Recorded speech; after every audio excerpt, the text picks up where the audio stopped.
Okay. obviously we have to start with the big news from the finale is that Stella is pregnant. And I'm just curious, they had that whole conversation earlier in the season where they decided, they'd rather adopt. So why did you Mhm. guys choose pregnancy over adoption for her and Severide's story? Yeah, I think, it was kids' decision to adopt. Severide came at it from he just wants to start a family. And when she said, "Can we do it through adoption?" Absolutely.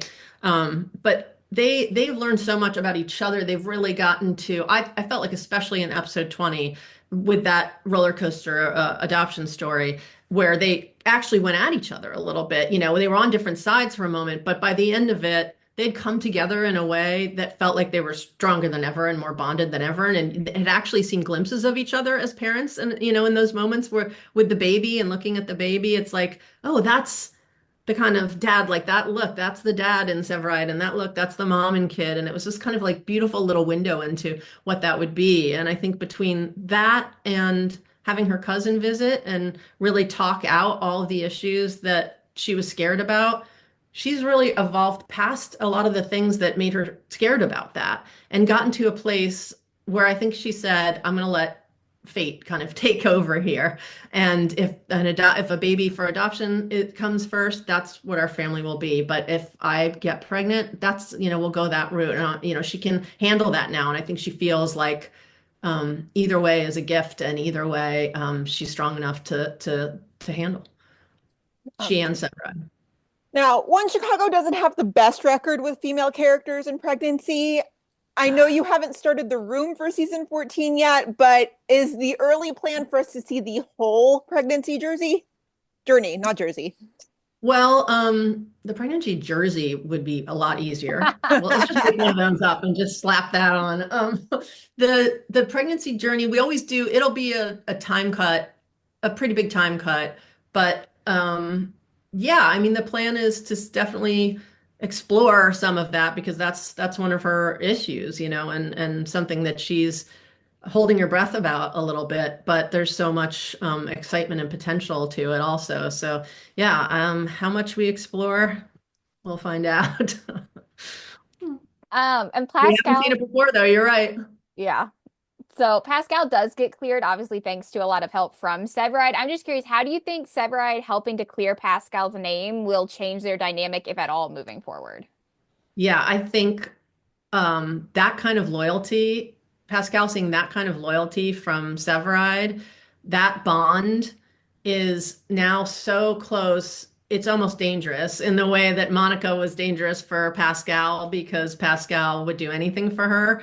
It's not the same as, the wife feelings, but there's something so deep now connecting. What he's done for Pascal is only going to connect them. And when you're that connected to Pascal, it's not always just nice things that happen.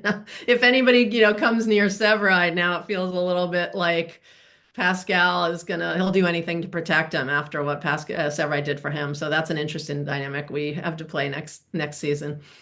Yeah, and something I was wondering while I was watching the episode was where is this loyalty from Severide? Where is it coming from? Where do you think it's coming from?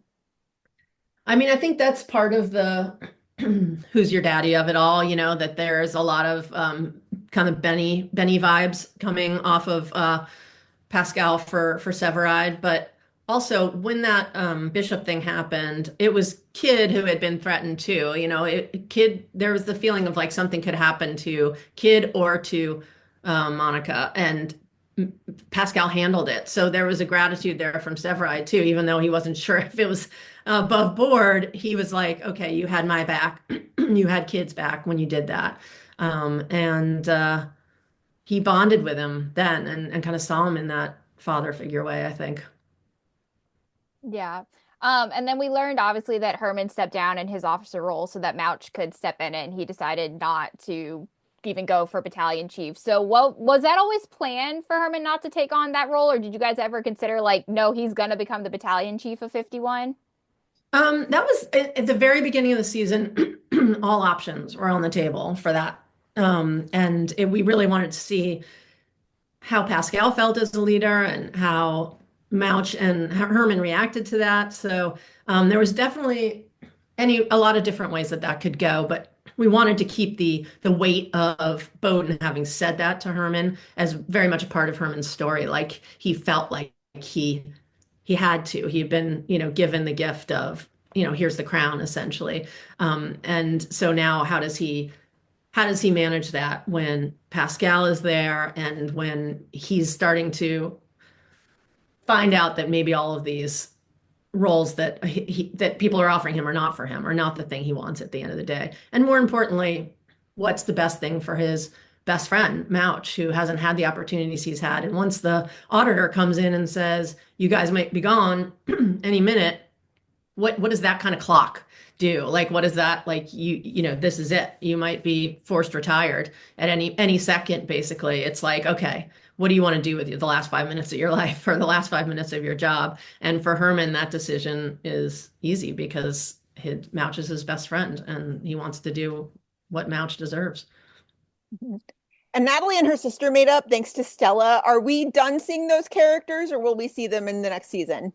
I love those characters and I love the relationship that Kid had with them. And it was a nice ending, but as we all know, and nothing's perfect, and it's not tied up in a pretty little bow necessarily. I wouldn't be surprised if we saw them again. Well, I think we have to wrap it up. But Andrea, thank you so much for talking to us. We really appreciate it. Thank you guys. It was great to see you again. Should we talk Yes. tomorrow? Should we just jump on tomorrow? Yeah, sure. Do it again.